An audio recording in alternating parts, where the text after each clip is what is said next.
and welcome to a new video. Today I'm here to do part 2 of the June book haul, and this is all about the books I got during the Lisbon Book Fair. Today I'm gonna show you all the books I got in the Lisbon Book Fair. There's quite a lot of them. Let's get through them. I'm gonna try to explain them. Most of them are in Portuguese, mostly because I've stopped reading translated books a lot. Unless there's a specific reason why I'm reading them in translated, either because I can't find them in the original version or I'm used to reading them in the translated edition, maybe to not break up a series or something like that.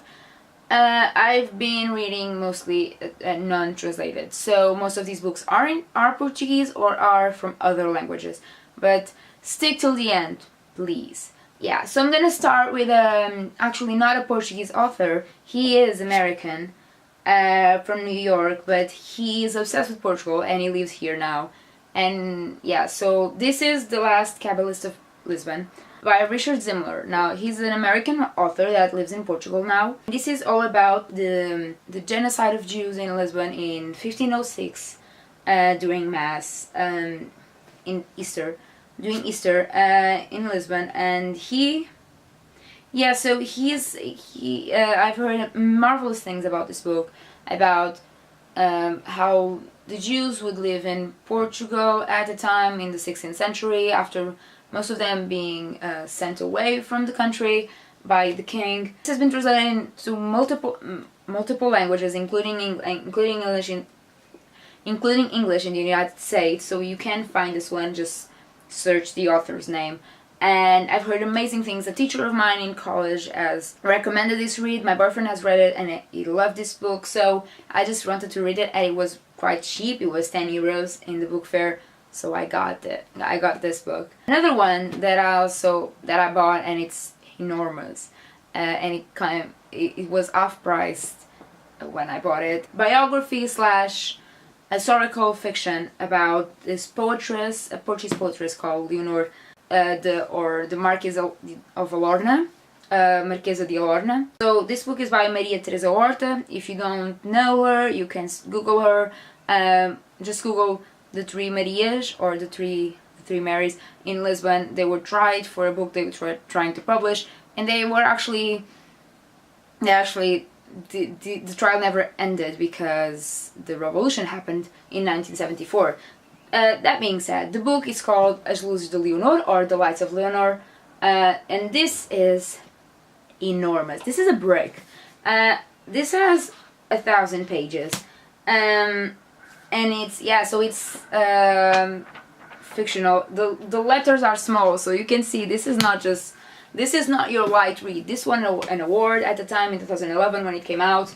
This came out around the time I was in Brazil. Never managed to pick it up because how could I ever carry this in my luggage? I mean, I bought a lot of books when I came here to visit, but not like this would not fit. It's not very practical, but I thought this was the time to pick it up. I've heard it's amazing, beautifully written, very well researched, and I thought it was time to read it, or at least to get it. The next one, it's a classic. My mom already owns this book. She already told me I shouldn't have bought it, but I cannot stop myself from buying from this author, like books from this author. I want to read this book and annotate it. But yeah, so this is The Mandarin, or O Mandarin, by Essa de Queiroz. Essa de Queiroz is a realist author from the second half of the 19th century in Portugal. He lived in England most of the time. He was writing, and I've heard about this book also by a teacher in university. He said he is very interesting, has a very interesting dilemma. Essa de Queiroz is very, very sarcastic, ironic, makes beautiful descriptions, very funny dialogue. I love his writing, and I can't wait to read this book. And it's also very, very short, so you know, I can read it during like a marathon or something. It has 100 and something pages, almost 200. I would suggest it to you, as I've already did in a video about Portuguese classics not to miss, which I'm gonna link around here, so you can check that out if you're interested in that. The next book I have here is Luís Sepúlveda. I wanted to try and read Luis Sepúlveda. He's a Chilean writer. I love Isabel Allende, who is a Chilean writer as well. And so I really wanted to check him out. This book, it's called Palavras em Tempos de Crise, or Words in Times of Crisis. I have no idea how it is translated in English. I just wanted to hear from him. What does he believe in and stuff like that. I find that interesting. So yeah, I bought this translated edition, which is very small, as are all of Luis Sepúlveda's books. Little over 100 pages, and yeah, I'm gonna check this one out and see what I think of it. The next one was also basically talked about during my entire degree. Never actually read the entire book. There was another one, but it wasn't on sale, so I bought this one. I'm gonna try and see what I think of it, and maybe I will buy the next one, the other one, which all of us as students of my degree wanted to buy in the book fair. This is called The Invisible Cities by Italo Calvino. Fundamental for literature, especially in the 20th century. It's referenced everywhere, everyone mentions it. One of my teachers literally gave us an excerpt, a piece of it to read and analyze in class. It must be very, very interesting. I'm scared of Italo Calvino. I read one of his fictions, which I don't know the name in English, and I was weirded out by it, basically. So I want to see what I think of this. This is a very cool cover. I really like this cover, and I like this publisher. And yeah, so I wanted to check this book out and see what I think of it. The next book is by one of my faves. I've read 2 books of him, and I really enjoy his writing style. And that's not surprising because he's also a South American writer, which is why I decided to try Luis Sepúlveda as well, because I find that I really enjoy South American writers. And this is another Gabriel García Márquez, and this is Love in Times of Cholera, or O Amor nos Tempos de Cólera, as it is here in the Portuguese version. Gabriel García Márquez is a Nobel Prize winner for literature. He died recently in 2014. He has many books published. I thought it was time I picked this one up because I've watched the movie that the soundtrack is made by Shakira because she's a friend of him and it's amazing. Gabriel García Márquez is Colombian. I love 100 Years of Solitude. I adore Crónica de uma Morte Anunciada, which I don't remember the title right now in English, so I thought I would check this one out as well. And last but certainly not least, I bought 2 books in English. One I've heard amazing things here on BookTube, and for years, literally years.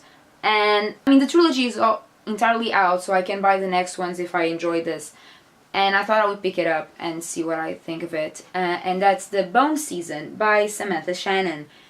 This is kind of sci-fi, fantasy, dystopia.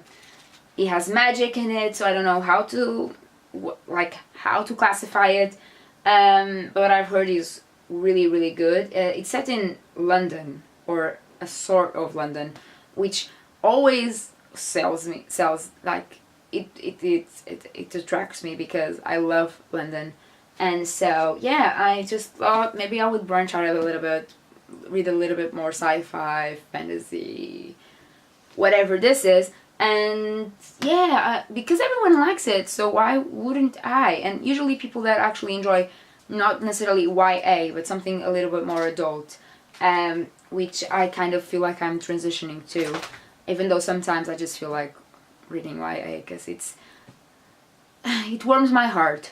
So yeah, I bought this one. And last but certainly not least, I bought another British book that I've heard amazing things about. I love contemporary English books, I think more than American contemporary. I love Sophie Kinsella, but I also love other fictional things. Contemporary settings, sometimes it's just what I want to read. And I've heard amazing things about this book. It won the Costa Book Awards, and it's Eleanor, Oliphant is Completely Fine by Gail Honeyman. Now, this has a thing here, a blurb, by Jojo Moyes, which is good. It's a good thing to have. And I've heard incredible things. Eleanor Oliphant leads a simple life, She wears the same clothes to work every day, eats the same meal deal for lunch every day, and buys the same 2 bottles of vodka to drink every weekend. She's happy. Nothing is missing from her carefully timetabled existence, except sometimes everything. I've heard amazing things about this. It feels a little bit like the Rosie Project, not the second one. The Rosie Project, which I adored. So yeah, I really wanted to check it out, read it. Feels like amazing for the summer now. And I'm in a really big reading mood. Except for the fact that I keep postponing reading because I'm at home, so I have Wi-Fi. It's terrible. But yeah, so I wanted to check this one out, so I also bought this one. And so that's it. Those are all the books I bought during the Lisbon Book Fair. Also, not as much as I bought in 2015, so slow clap to me. I'm really excited for all these books. Some of them are classics that I know that if I don't read this year, I will read in my lifetime. So I'm not very worried about, buying a lot of books this month, because I know that some of these books I'm gonna read someday in my life. I'm more in a hurry to read all the YA I own right now, because I feel like I'm getting old for it. And it's worrying me because I like reading them and I think they deal with interesting topics. So in those cases, I think I can still enjoy them a lot more. If you've read any of these books, or love any of these books, or hate any of these books, just say something in the comments down below. I would love to talk to you guys and comment about the books I bought in this Lisbon Book Fair. So yeah, this is all for me today, guys. I hope you enjoyed this video. All my media links are down below in the description box. You can check them out if you want to. If you enjoyed this video, give it a thumbs up or subscribe. And I don't know where this episode happens now. And I will see you soon with a new video. Goodbye!